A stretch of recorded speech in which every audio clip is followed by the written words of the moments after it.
முக்கியமான கதாபாத்திரம்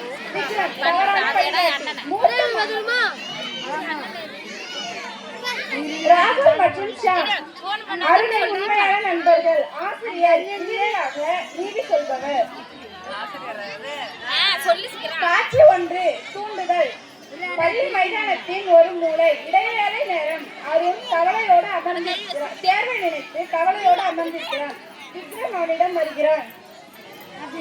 என்ன அருண், யா ஒரு மாதிரியாக இருக்க? கணக்கு பரிசு நினைச்சு பயமா?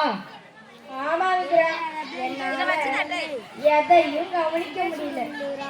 ரொம்ப கரெக்டாகவும் அழுத்தமாகவும் இருக்கு. ஒரு மேஜிக் கிட்டே இருக்கு. சூப்பர் மணி நேரம் ஆயிடும். கவலை எல்லாம் போயிடும். பயங்கர மேஜிக் கிடைக்கும். வேணுமா? இது மருந்தா? எங்க அப்பா அம்மா சொல்லியிருக்காங்க அவங்க கிட்ட சாப்பிடக்கூடாதுன்னு. சின்ன குழந்தை மாதிரி பேசாத. சும்மா ஒரு ஜாலியாக தான் எல்லாரும் பயன்படுத்துவாங்க.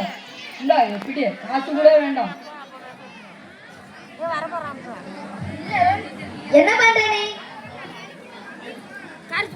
எங்க விஷயம் தம்பி, நீங்களே கத்துருப்போங்க.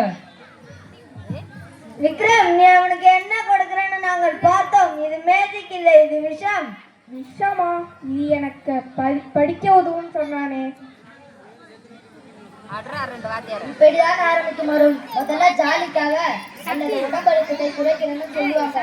அப்புறம் உன் உடம்பு அதற்கு பழகிவிடும். கடைசியில் அது இல்லாமல் நீ வாழவே முடியாதுங்கிற நிலைக்கு கொண்டு தள்ளிவிடும். என் நண்பன் ஒரு டாக்டர், அவர் சொல்லியிருக்கிறாரு, இந்த போதைப் பொருட்கள் உன் மூளைய ஈரல மொத்த எதிர்காலத்தையும் அழித்து விடும். நீ சூப்பர் மேன் ஆக மாட்டேன், இந்த கெமிக்கலுக்கு அடிமையாகிடுவ. சொல்றதுதான் உண்மையா?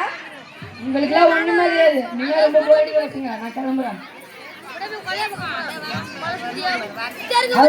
உண்மையான பலம் உழைப்பிலும் ஆரோக்கியத்திலும் தான் இருக்கு. இந்த மாத்திரையில் அல்ல. பார், ஒரு காலத்தில் அவன் தான் ஃபுட்பால் டீம் கேப்டன். இப்ப அவனால ஒரு ரவுண்டு கூட ஓட முடியல. ஏன்னா அதற்கு அவன் அடிமையாகிவிட்டான். என்ன மன்னிச்சுங்க நண்பர்களே, நான் ஒரு பெரிய தப்பு பண்ண பார்த்தேன். இது ஏதோ குறுக்கு வழி நினைச்சேன். ஆனா இது ஒரு அழிவு பாதை. இப்பதான்